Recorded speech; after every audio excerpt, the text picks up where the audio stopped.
Hi hello ಎಲ್ಲ ಹೇಗಿದ್ದೀರಾ? ನಾನು ಆರಾಮಾಗಿದ್ದೀನಿ. ಸೊ ನೀವೆಲ್ಲ ಫಸ್ಟ್ ಟೈಮ್ ನನ್ನ ವೀಡಿಯೋನ ನೋಡ್ತಾ ಇದ್ದರೆ ಪ್ಲೀಸ್ ಸಪೋರ್ಟ್ ಮಾಡ್ಕೊಳ್ಳಿ, ಸಬ್ಸ್ಕ್ರೈಬ್ ಮಾಡ್ಕೊಳ್ಳಿ. ನಾನು ಜನನಿ. ನೀವು ತಮ್ಮನೇಲಿ ನೋಡಿರೋ ಪ್ರಕಾರ ಈ ವಿಡಿಯೋದಲ್ಲಿ ಪ್ರೆಗ್ನೆನ್ಸಿಯಲ್ಲಿ ಯಾವ್ಯಾವ ಸ್ಕ್ಯಾನ್ ತುಂಬಾ ಇಂಪಾರ್ಟೆಂಟ್ ಅಂತ ನೋಡೋಣ.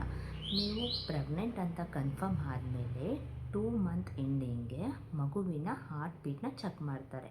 ಹಾರ್ಟ್ ಬೀಟ್ ಎಲ್ಲ ಕರೆಕ್ಟಾಗಿ ನಾರ್ಮಲ್ ಇದ್ದರೆ ಓಕೆ, ಪ್ರೆಗ್ನೆನ್ಸಿನ ಮುಂದುವರಿಸ್ತಾರೆ.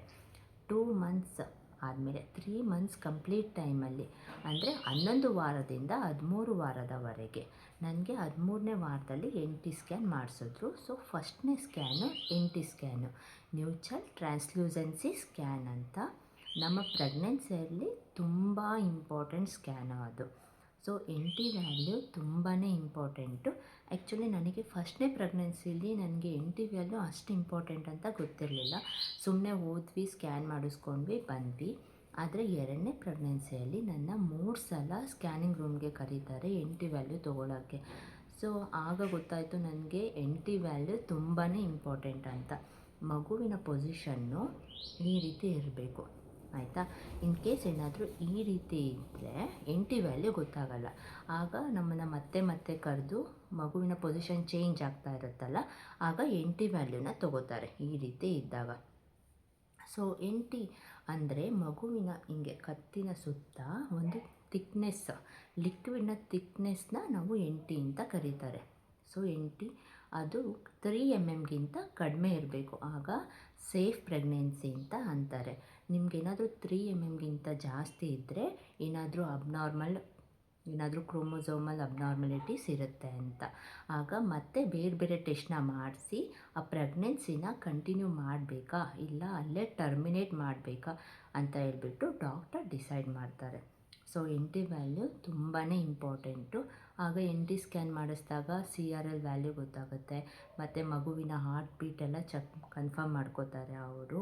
ಸೊ ಅದರಲ್ಲಿ ಇನ್ನೊಂದು ಮೂಗಿರುತ್ತಲ್ಲ, ಅದ್ರದ್ದು ಬೋನ್ ವ್ಯಾಲ್ಯೂ ಸಹ ಗೊತ್ತಾಗುತ್ತೆ, ಮತ್ತು ಬ್ರೈನ್ ಸ್ಟೆಮ್ಮು ನಾರ್ಮಲ್ ಇದೆಯಾ ಇಲ್ವಾ ಅಂದ್ಬಿಟ್ಟು ಚೆಕ್ ಮಾಡ್ಕೋತಾರೆ.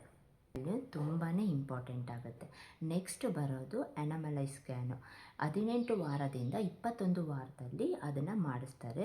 ಸೊ ನನಗೆ 21ನೇ ವಾರದಲ್ಲಿ ಮಾಡಿಸಿದ್ರು ಅನಾಮಲೈ ಸ್ಕ್ಯಾನು. ಈ ಸ್ಕ್ಯಾನ್ ಸಹ ತುಂಬಾ ಇಂಪಾರ್ಟೆಂಟ್ ಆಗುತ್ತೆ.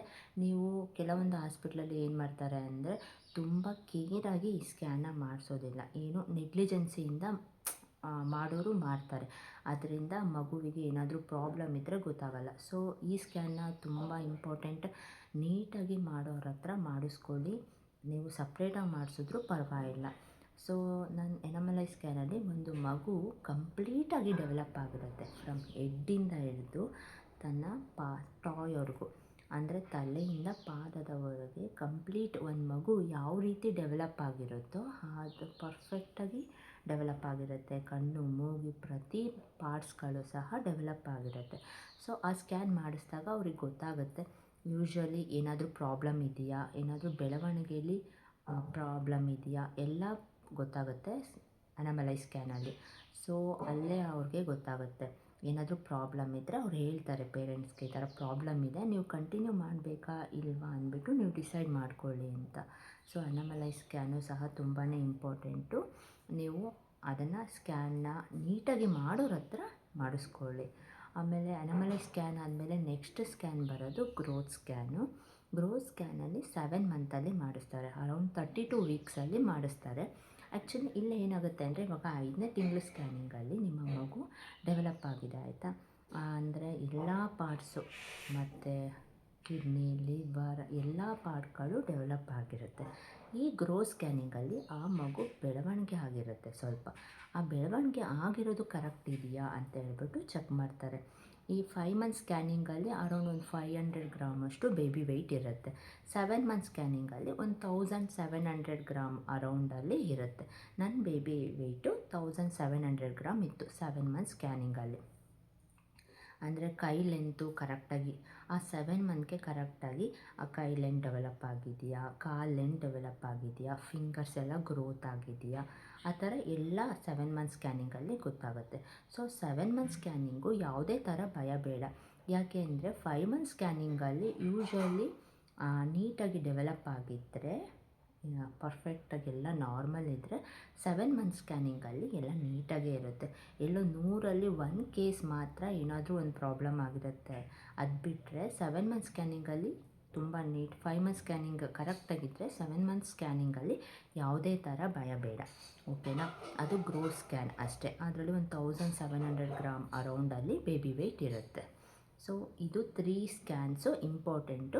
ಅದರಲ್ಲೂ NT ಸ್ಕ್ಯಾನ್ ಮತ್ತು ಅನಾಮಲೈಸ್ ಸ್ಕ್ಯಾನು ತುಂಬಾ ಇಂಪಾರ್ಟೆಂಟು. ಆ್ಯಂಡ್ 9 ಮಂತ್ಸಲ್ಲೂ ಸಹ ಒಂದು ಸ್ಕ್ಯಾನ್ ಮಾಡಿಸ್ತಾರೆ. ಅಂದರೆ ಎಲ್ಲ ಡಾಕ್ಟರ್ಸು ಅದನ್ನ ರೆಫರ್ ಮಾಡಲ್ಲ. ಕೆಲವು ನಾರ್ಮಲ್ ಚೆಕಪ್ಗೆ ಹೋದಾಗಲೇ ಅವರು ನಾರ್ಮಲಾಗಿ ಸ್ಕ್ಯಾನ್ ಮಾಡ್ತಾ ಇರ್ತಾರಲ್ಲ, ಅದರಲ್ಲೇ ಬೇಬಿ ವೆಯ್ಟ್ ಎಷ್ಟಿದೆ ಮತ್ತು ವಾಟರ್ ಎಷ್ಟಿದೆ ಅನ್ನೋದು ಅವ್ರಿಗೆ ಗೊತ್ತಾಗುತ್ತೆ. ಸೊ ನನಗೇನು 9 ಮಂತಲ್ಲಿ ನನಗೆ ಮತ್ತೆ ಸಪ್ರೇಟ್ ಸ್ಕ್ಯಾನ್ ಮಾಡಿಸ್ಲಿಲ್ಲ. ಸೊ ಅದು ಡಾಕ್ಟರ್ಗೆ ಈಸಿಯಾಗಿ ಗೊತ್ತಾಗುತ್ತೆ ಆ ಸ್ಕ್ಯಾನಿಂಗಲ್ಲೇ ಸಹ. ಸೊ ಇಷ್ಟು ಸ್ಕ್ಯಾನ್ಗಳ ಬಗ್ಗೆ ಆಯಿತು. ಮತ್ತು ನೀವು ಪ್ರೆಗ್ನೆಂಟ್ ಅಂತ ಕನ್ಫರ್ಮ್ ಆದಮೇಲೆ ಎಷ್ಟೋ ಜನ, ಅಂದರೆ ಎಲ್ಲರ ಮನೇಲಿ ಅಂತ ಇಲ್ದಿಲ್ಲ, ತುಂಬ ಕೆಲವೊಂದು ಮನೇಲಿ ಏನು ಮಾಡ್ತಾರೆ, ನಿಮಗೆ ಏನೂ ಕೆಲಸ ಮಾಡೋದಕ್ಕೆ ಬಿಡಲ್ಲ, ಎಲ್ಲ ಅವರೇ ಮಾಡ್ತಾ ಇರ್ತಾರೆ. ನಿಮಗೆ ಕೂರಿಸ್ಬಿಟ್ಟು ತಿಂಡಿ ಊಟ ಎಲ್ಲ ಸಪ್ಲೈ ಮಾಡ್ತಾ ಇರ್ತಾರೆ. ಸೊ ಇದು ಬೇಡ. ಅಂದರೆ ನಿಮಗೆ ಏನಾದರೂ ಅವಶ್ಯಕತೆ ಇದ್ದರೆ, ರೆಸ್ಟ್ ಬೇಕಾಗಿದ್ದರೆ ಡಾಕ್ಟ್ರೇ ಹೇಳ್ತಾರೆ ನಿಮಗೆ ರೆಸ್ಟ್ ಬೇಕು, ರೆಸ್ಟ್ ತೊಗೊಳ್ಳಿ ಅಂತ. ಆಗ ರೆಸ್ಟಲ್ಲಿರಿ. ಇಲ್ಲ ಅಂದರೆ ನೀವು ಪ್ರೆಗ್ನೆನ್ಸಿಯಲ್ಲಿ ಆ್ಯಕ್ಟಿವ್ ಆಗಿರ್ರಿ. ನೀವು ಆ್ಯಕ್ಟಿವ್ ಆಗಿದ್ದರೆ ನಿಮ್ಮ ಮಗುವು ಸಹ ಹೆಲ್ತಿಯಾಗಿರುತ್ತೆ. ನಿಮಗೆ ಯಾವುದೇ ಥರ ಜೆಸ್ಟೇಷನಲ್ ಡಯಾಬಿಟೀಸ್ ಆಗ್ಬೋದು, BP ಆಗಲಿ ಬರಲ್ಲ. ನೀವು ಆ್ಯಕ್ಟಿವ್ ಆಗಿಲ್ಲದೆ ಇದ್ದರೆ ನಿಮ್ಮ ಹೆಲ್ತ್ ಮೇಲೂ ಪ್ರಾಬ್ಲಮ್ ಆಗುತ್ತೆ. ಸೊ ಮಗುವಿನ ಮೇಲೂ ಪ್ರಾಬ್ಲಮ್ ಆಗುತ್ತೆ. ಸೊ ನೀವು ನಿಮ್ಮ ಪ್ರೆಗ್ನೆನ್ಸಿ ಜರ್ನಿಯಲ್ಲಿ ಆ್ಯಕ್ಟಿವ್ ಆಗಿರ್ರಿ. ಮತ್ತು ಊಟ ಎಲ್ಲ ಥರದ ಊಟ ತೊಗೋಬೋದು. ಡಾಕ್ಟರು ಎಲ್ಲ ಥರದ ಊಟನ ರೆಫರ್ ಮಾಡ್ತಾರೆ. ಆದರೆ ಕಾಯಿ ಪರಂಗಿಯನ್ನು ತೊಗೋಬೇಡಿ ಅಂತ ಹೇಳ್ತಾರೆ. ಆದರೆ ನಮ್ಮ ಕಡೆ ಪಪಾಯ, ಪರಂಗಿ ಹಣ್ಣು, ಕಾಯಾಗಲಿ ಹಣ್ಣಾಗಲಿ ಸ್ವಲ್ಪನೂ ಕೊಡೋದಿಲ್ಲ. ಮತ್ತು ಎಳ್ಳು ಅದನ್ನು ಕೊಡೋಲ್ಲ. ಮತ್ತು ನನ್ನ ಡಾಕ್ಟ್ರು ಪೈನಾಪಲ್ನ ಸಹ ಅವಾಯ್ಡ್ ಮಾಡಿ ಅಂದಿದ್ರು. ಅನಾನಸ್ ನಾನು ತೊಗೋತಾ ಇರಲಿಲ್ಲ. ಸೊ ಈ ಒಂದು ಸ್ವಲ್ಪ ಐಟಮ್ನ ಅವಾಯ್ಡ್ ಮಾಡಿ ನೀವು ಎಲ್ಲ ಥರದ ಐಟಮ್ ತೊಗೋಬೋದು.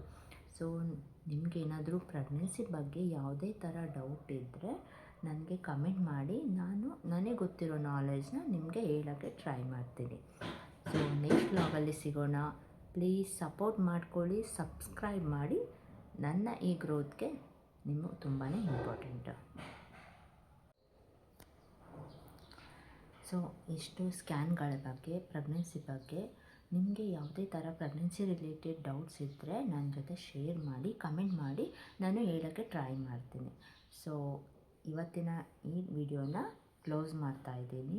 ನನಗೆ ಪ್ಲೀಸ್ ಸಪೋರ್ಟ್ ಮಾಡಿ, ಸಬ್ಸ್ಕ್ರೈಬ್ ಮಾಡಿ. ನಿಮ್ಮ ಸಪೋರ್ಟ್ ತುಂಬಾ ಇಂಪಾರ್ಟೆಂಟ್.